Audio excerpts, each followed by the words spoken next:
Good afternoon, and I'd like to take this opportunity to welcome and thank everyone for coming out to our program. In recognition of Black History Month and Women's History Month, the Senior Delight Drama Group has chosen to present a one-act play and 4 poem selections from several different poets. We will begin our program with 2 poems, then we'll have our play, and then we will conclude with our last 2 poems.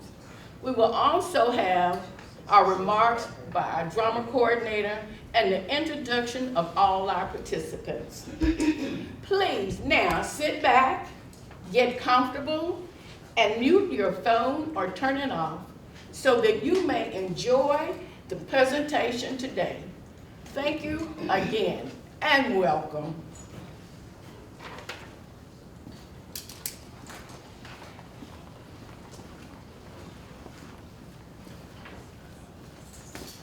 Hello, everyone. Today, I am going to talk to you about Eloise Greenfield. I know you've heard of her. The poet author we are honoring today is Eloise Greenfield, who was born in Palmel, North Carolina, and raised in Washington, D.C. She attended Minor Teachers College, now the University of the District of Columbia. Her first published poem appeared in the Hartford Times in 1962. Since then, she has published more than 40 books for children, including works of poetry, biography, picture books, and chapter books.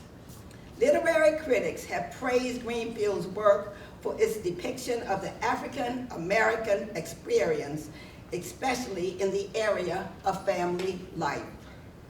Throughout her writing career, Eloise Greenfield received numerous honors and awards for her literary work, including Living Legacy Award from the Association for the Study of African American Life, and Hope S. Dean Award for the Foundation of Children's Literature, NCTE Award for Excellence in Poetry for Children, Hurston Wright Foundation North Star Award for Lifetime Achievement, and a Lifetime Achievement Award for the Moonstone Celebration of Black Writing. She is an inductee into the National Literary Hall of Fame for writers of African descent. In celebration of Black history and women's history, I am proud to recite for you Miss Greenfield's poem, Harriet Tubman, published in 2003. Harriet Tubman don't take no stuff, wasn't afraid of nothing either. Went all across the world to do her best to be who she wanted to be. Farewell, farewell, she said to her friends that night. She was very sad she had to leave them. But she got out there that night and went right straight out to the north, where to look for her freedom. She went in the woods, she went back to the woods. And the slave carriers right behind her. But she kept on going till she got to the north, where the mean men couldn't find her. 19 times she went to the south to get 300 others. She traveled with her learning 19 times to save Black sisters and brothers. Harriet Tubman, she ain't take no stuff. Wasn't afraid of nothing either. Didn't come in this world to be no slave, and didn't stay one either. And didn't stay one either. Yes!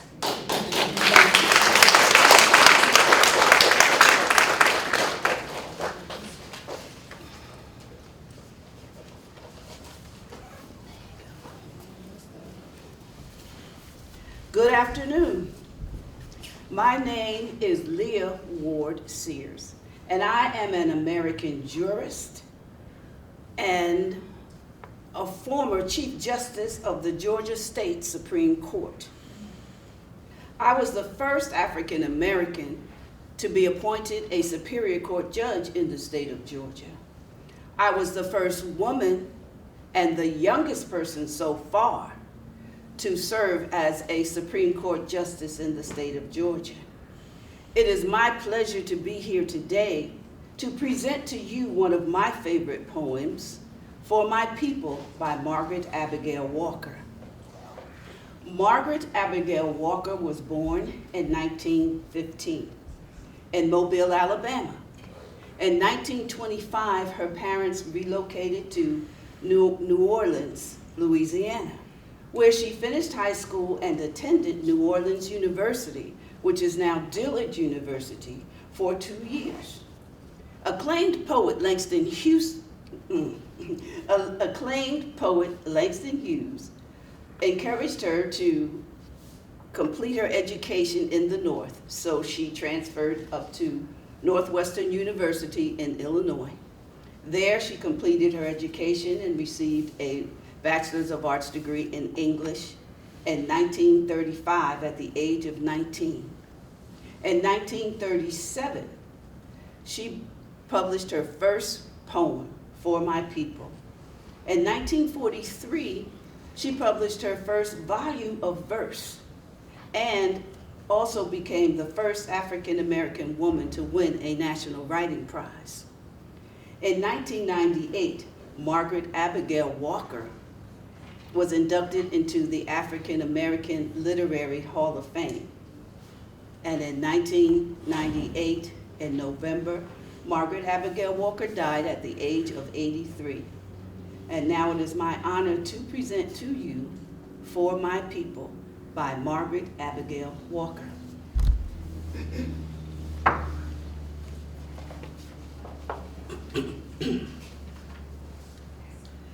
For my people everywhere, singing their slave songs repeatedly, their dirges and their ditties and their blues and their jubilees, praying their prayers nightly to an unknown God, bending their knees humbly to an unseen power. For my people, lending their strength to the years, the gone years, the now years, the maybe years, washing, ironing, cooking, scrubbing, sewing, mending, hoeing, plowing, digging, planting, pruning, patching, dragging along, never gaining, never reaping, never knowing, and never understanding. For my playmates in the clay and dust and sand of Alabama backyards, playing, baptizing, and preaching, and doctor, and jail, and soldier, and school, and mama, and cooking, and playhouse, and concert, and store, and Miss Chomby and company. For the cramped, bewildered years we went to school to learn to know the reasons why, the answers to, and the people who, and the places where, and the days when, in memory of bitter hours when we discovered we were black and poor and small and different, and nobody cared. Nobody wondered, nobody understood. For the boys and girls who grew in spite of these things to be man and woman, to laugh and to dance and sing and drink their wine and religion and success, to marry their playmates who then die of consumption and anemia and lynching. For my people thronging 47th Street in Chicago, Lenox Avenue in New York, and Rampart Street in New Orleans, lost, disinherited, dispossessed, and happy people filling the cabarets and taverns and other people's pockets and needing bread and shoes and milk and land and money and something all our own. For my people walking blindly, spreading joy and being lazy and sleeping when hungry and shouting when burdened, drinking when hopeless, tied and shackled and tangled, among ourselves by unseen creatures who tower over us omnisciently and laugh. For my people blundering and groping and floundering in the dark of churches and schools and clubs and societies, associations and councils and committees and conventions, distressed and disturbed and deceived and devoured by money-hungry, glory-craving leeches, preyed on by facile forces of state and fad and novelty, by false prophet and holy believer. For my people trying to fashion a better way from confusion, from hypocrisy and misunderstanding, trying to fashion a world that will hold all the people, all the faces, all the Adams and Eves and their countless generations. Let a new earth rise. Let another world be born. Let a bloody peace be written in the sky. Let a second generation full of courage issue forth. Let a people loving freedom come to growth. Let a beauty full of healing and strength of final clenching be the pulsing in our spirits and in our blood. Let the martial songs be written. Let the dirges disappear. Let a race of men now rise and take control.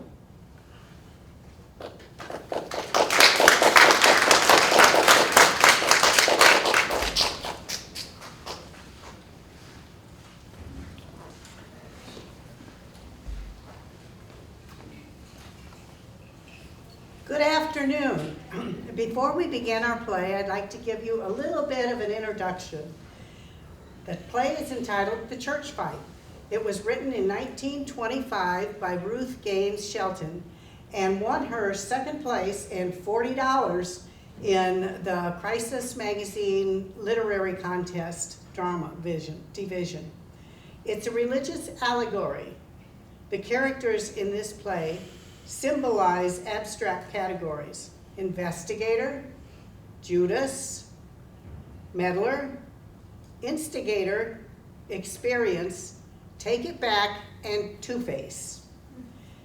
The play pokes fun at the fickleness and pettiness of some of the parishioners who attend a meeting to get rid of the pastor who they claim is carrying on his professional and personal life not in the right way.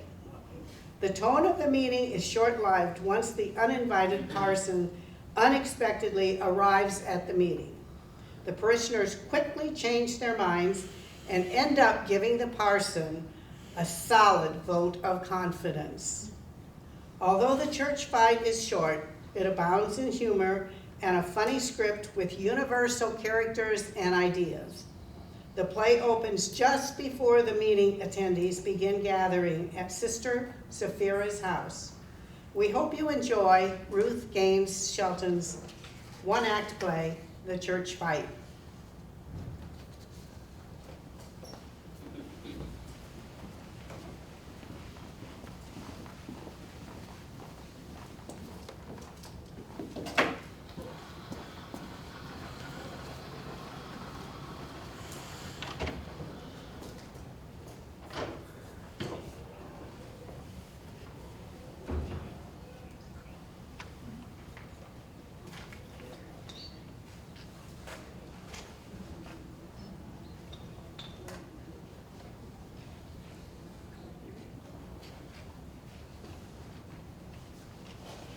Don't worry, honey. I ain't gonna give that man no more money. It's a shame that a preacher robbed the church. Parsons procrastinated, done plumb robbed the treasury. I hope we can get rid of that man by night. It looks like I just got so much work, I ain't got time for all them people are coming here. But we got to do the work of God first. Is that my dough?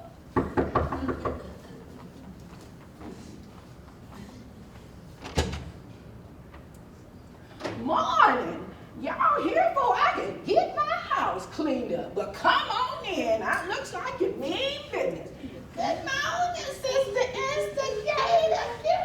Sister Madeline, good morning. How you doing too? Come on in here, Sister Spirit. You look mighty fetching this morning. Come on. Oh, Sister, take it back. You sure you getting on in? Yeah, come on anyway, Sister. Oh, Sister Two-Face, you look mighty fetching this morning. Oh, Sister Investigator, I'm so happy. I know you would come and help us out. Just come right on in. I know. Oh, Brother Judas, I know we could count on you. Just come on in. Y'all come on in and take a seat. Looks like y'all mean business. Well, we want to see what we can get done here today. I'm on fire about it. Well, Sister Superior, I tell you in the beginning, it's no easy task moving a minister. In the first place, you got to have a charge against them. Now, what charge do we have against Parson Procrastinator? Well, we ain't got no particular charge against him, except he been here for 12 years, and we tired of looking at him. Well, Sister Instigator, that won't do. You got to have sufficient evidence and proof that he has broken the law or lived unrighteously. Can't we just make up a charge against him? Better not do that, sisters. You'll get in trouble. Ain't no danger in that. We can just simply say that Parson Procrastinator ain't walked in the straight, narrow path since he been here. You can't just say that, Sister Superior. You got to tell wherein he hasn't walked in the path.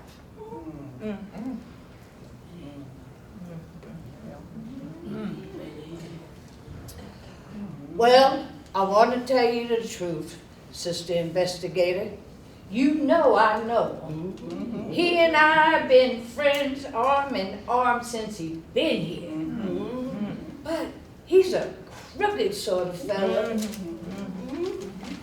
And of course, I hope he don't know that I squealed on him. Well, I know one thing, and I saw it with my own eyes.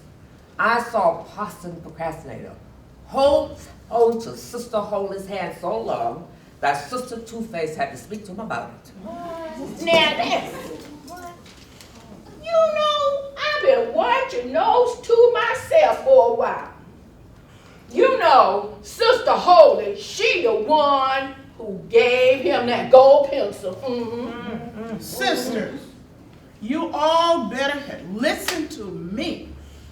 You know I've been in one church fight, and I promised God that I'd never be in another. Now, in the first place, no church fight should be built on a lie. It is better let the preacher stay than to damn our souls trying to get out. We want no cowards in our band. We want no cowards in our band. If there's anybody here that's afraid to come out and fight in the open, let them get out at once. Well, I know one thing. What I say first, I say last. Amen. And I say, and I started to move Parson Procrastinator out, and I will not stop until he's a gone. That's how you win out, sisters. You got to have that fighting spirit. Well, I'm here to tell you that we just get rid of this man, okay? Because He can't read well enough for anybody to understand him. Yeah. He's got to go. He's got to go. Sister Investigator. Sister Tubman.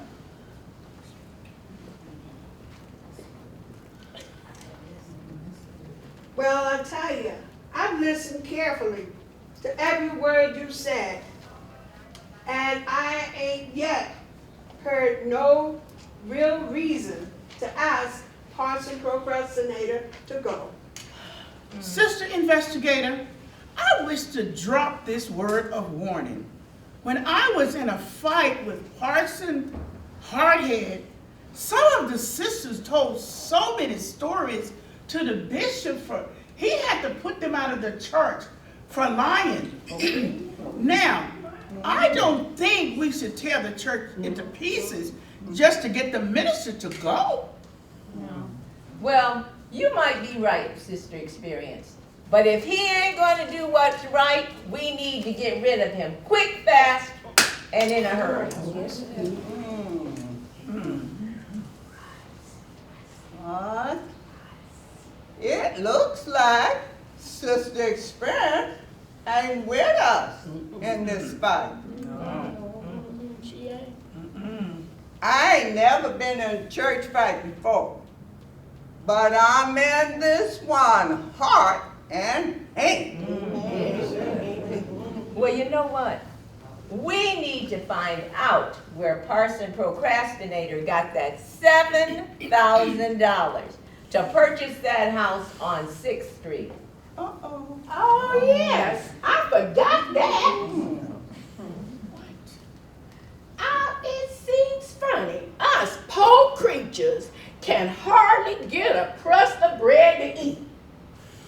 Now, there's a charge against him right there. You know, I hadn't thought about that.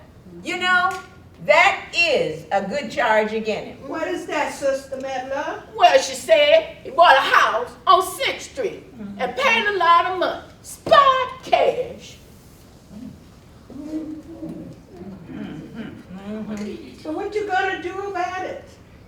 That was his own opinion, so long as he doesn't infringe on ours.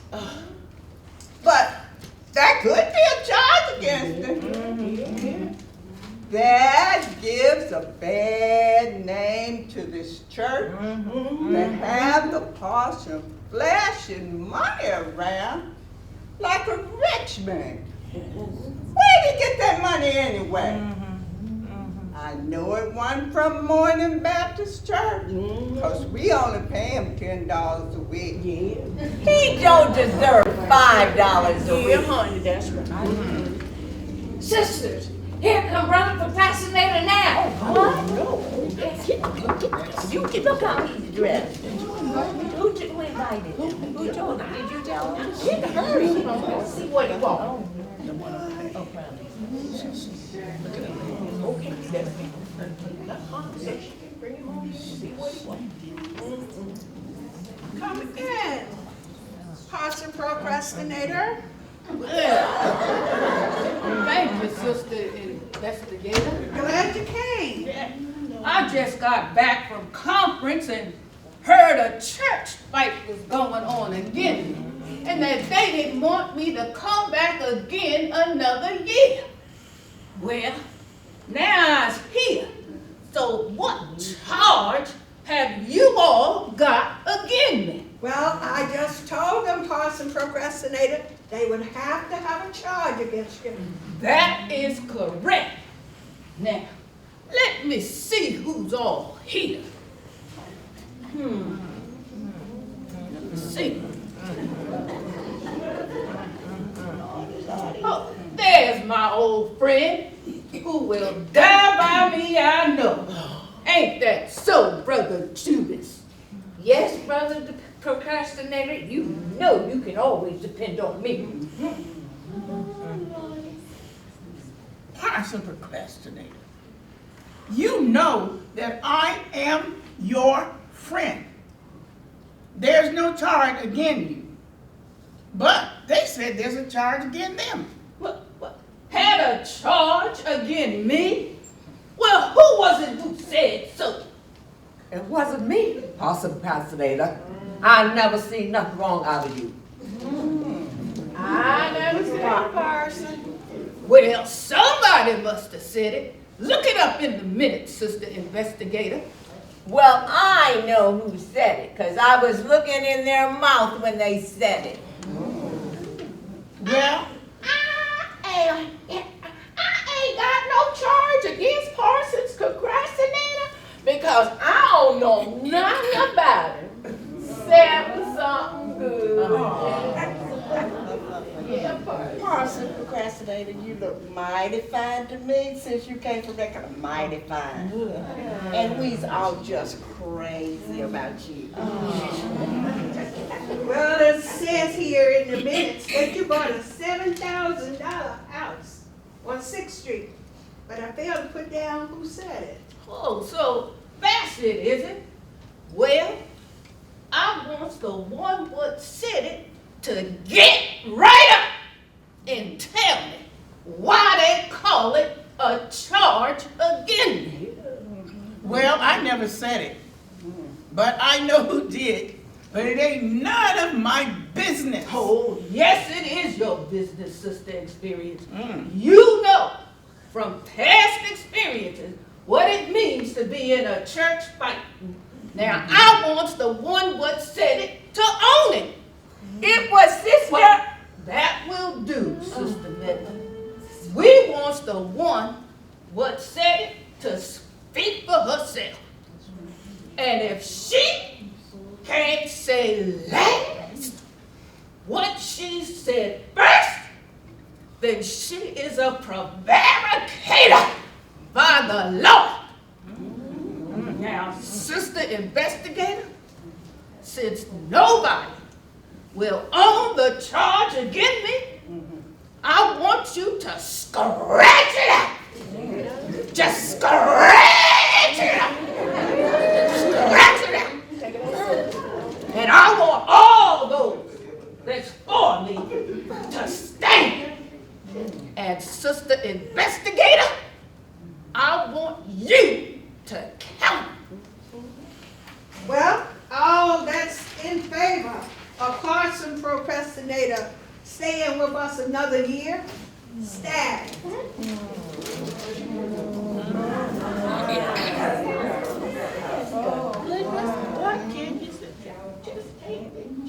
What's your objection, Sister Experience?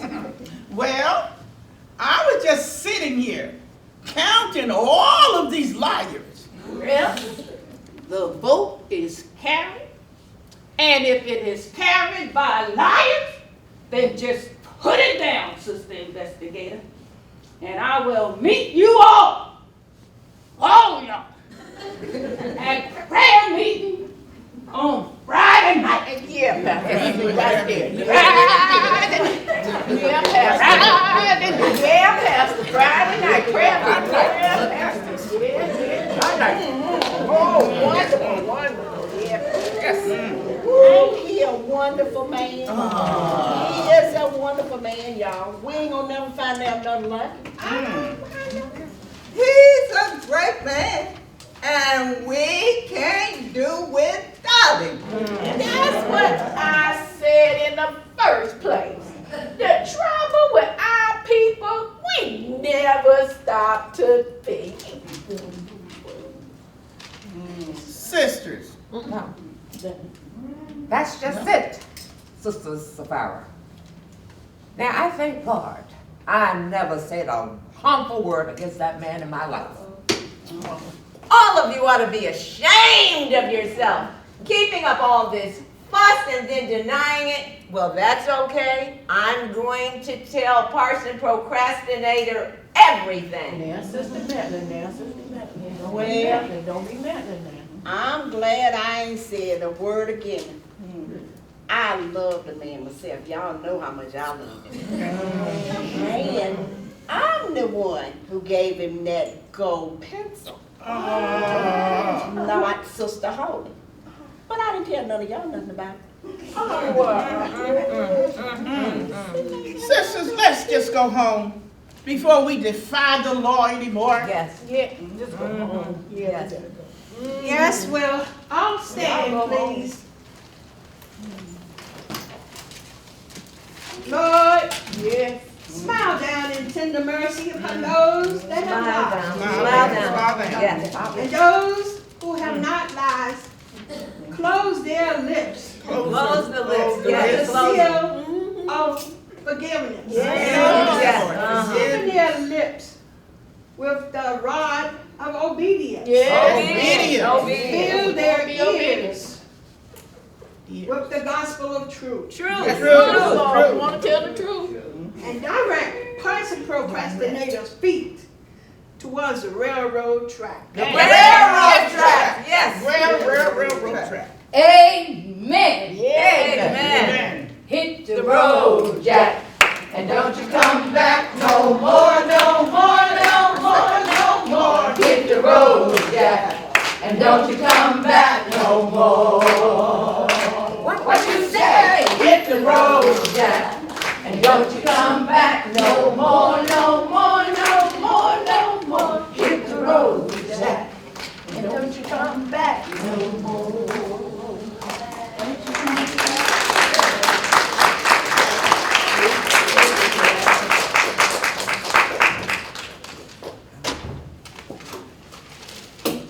Good afternoon, everyone. Isabel Ramfrey, who later changed her name to Sojourner Truth, was born into slavery in 1797. Her early childhood was spent on a New York State estate owned by a Dutch American. Like other slaves, she experienced the misery of being sold and was cruelly beaten and mistreated. Isabel was forced to marry a slave named Thomas, with whom she had 5 children. In 1827, after her master failed to honor his promise to free her or to uphold the New York anti-slavery law of 1827, Isabella ran away, or as she later informed her master, "I did not run away. I walked away by daylight." After experiencing a religious conversion, Isabella became an itinerant preacher, and in 1843 changed her name to Sojourner Truth.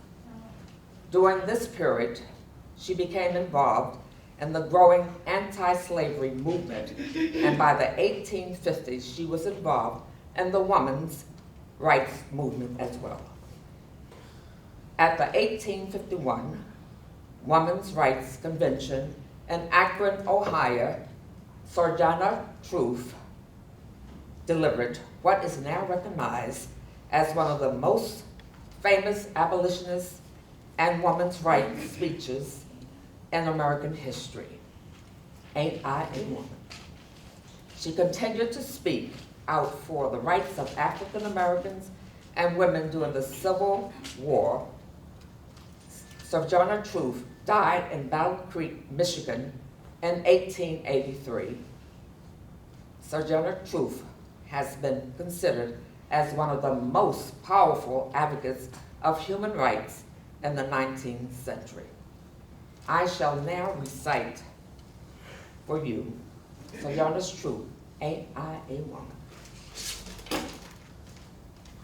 That man over there says a woman needs to be helped into a carriage and lifted over ditches and to have the best place everywhere. Nobody ever helped me into a carriage or over puddles or gives me a best place. And ain't I a woman? Look at me. Look at my arms. I have plowed and planted, and no man could heed me. And ain't I a woman? I could work as much as and eat as much as any man when I could get to it and bear the flash as well as, and ain't I a woman? I have borne 13 children and seen most of all my children sold into slavery.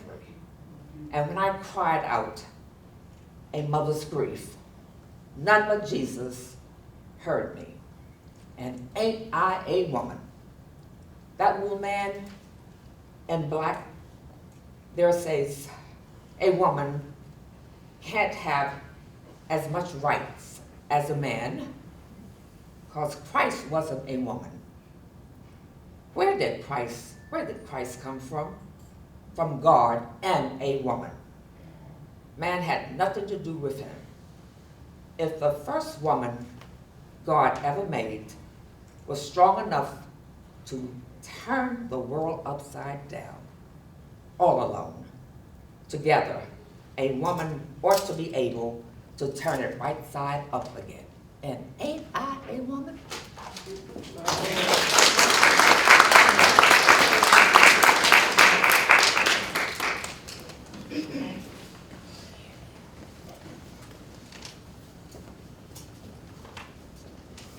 In celebration of Black history and women in Black history, we have also chosen to honor Maya Angelou. Born Marguerite Johnson, April 4th, 1928, in St. Louis, Missouri. Maya Angelou was an American writer, a poet, a civil rights activist.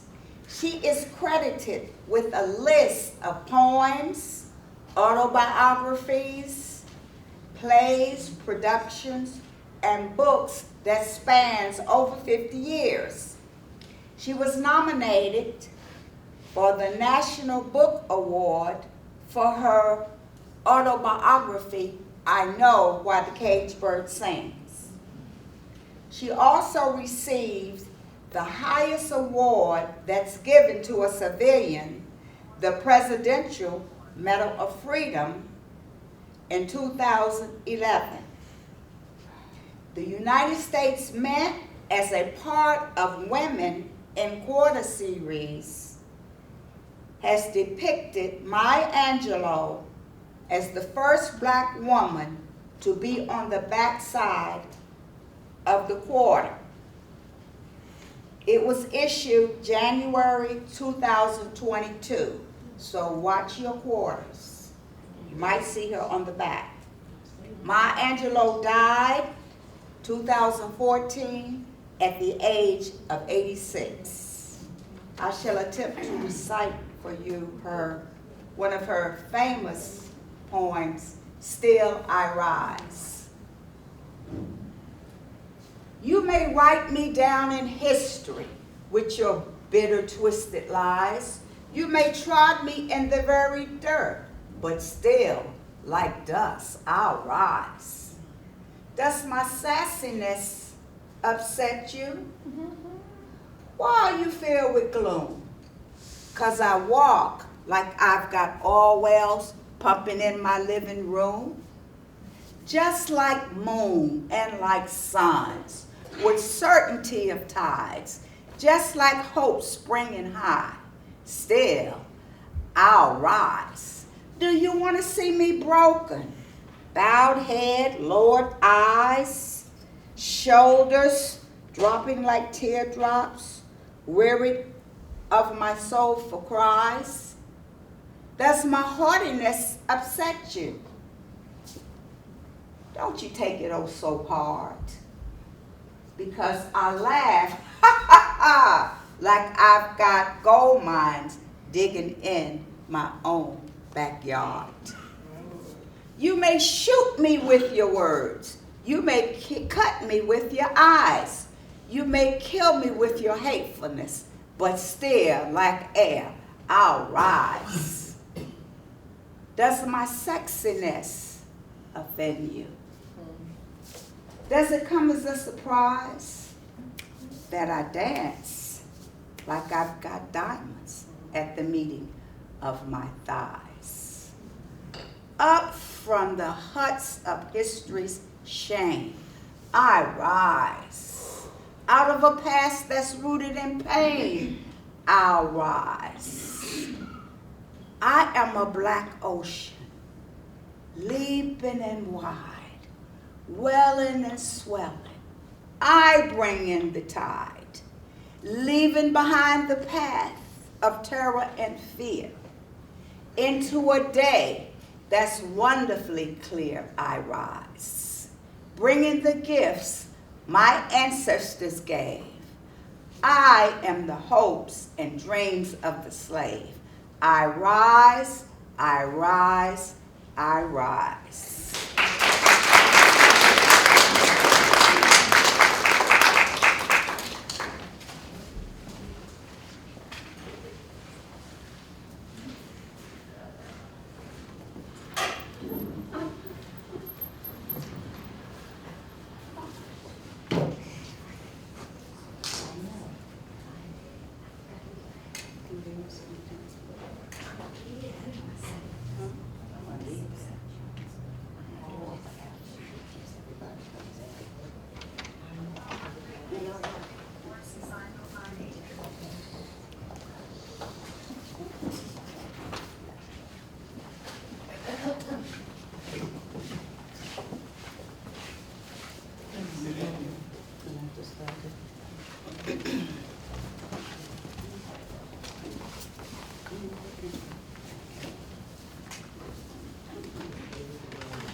We just want to thank you guys for coming today. We hope you enjoyed our little presentation.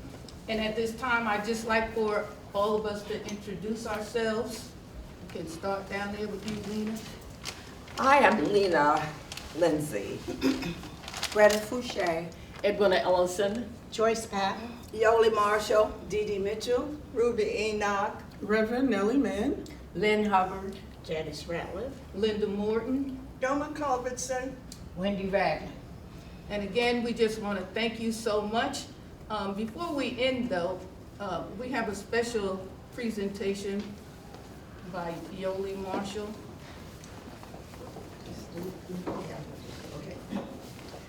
I would like to introduce to you today a young lady who has made Black history here in Burlington.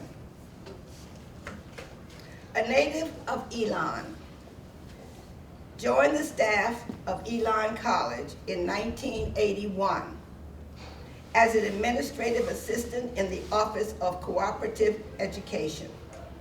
During her 35 years career at Elon, she worked in the Office of the Vice President and Dean of Students, the Office of Student Development, the Office of Auxiliary Services, and the Office of Student Health and Wellness. She played a vital role as a mentor to students and is one of the first Black staff members to serve in her various roles on campus. She was a transformative presence for Elon's Black community.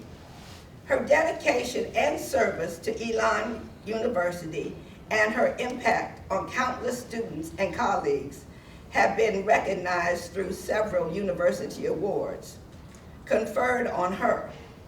During the university's highest honor, the Elon Medallion, in addition to the Student Award, have been named in her honor. Today, I would like to introduce you to, and we here at, we are honored to have her as part of our Senior Delight group. Would we please, I'm going to introduce you to Janice Bratlin, who has a building in Elon with her name on it.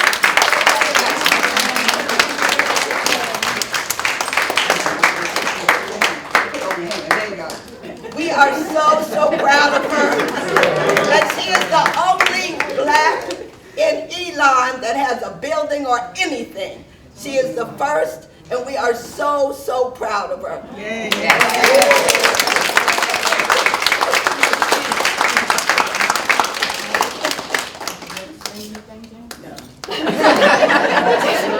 She didn't want to. Jane, would you like to come up and say a few words?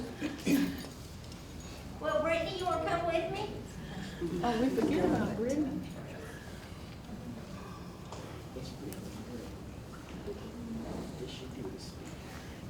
Congratulations, Janice, first of all. So proud. So proud. But I think every year, or every time, y'all perform, it's the best. Yep. This one is again, the best. I don't know what else to say, but thank you, and please keep it up. Please keep it up. Thank you so much. And again, we just want to thank you, and a special thank you to Edwina and Yoli for getting us together and help produce this show today. So thank you two very much. And go to Elon College and find the building that has Janice's name on it. We are so proud. Thank you. Thank you for coming. Thank you for coming, and may you have a blessed afternoon. Yes.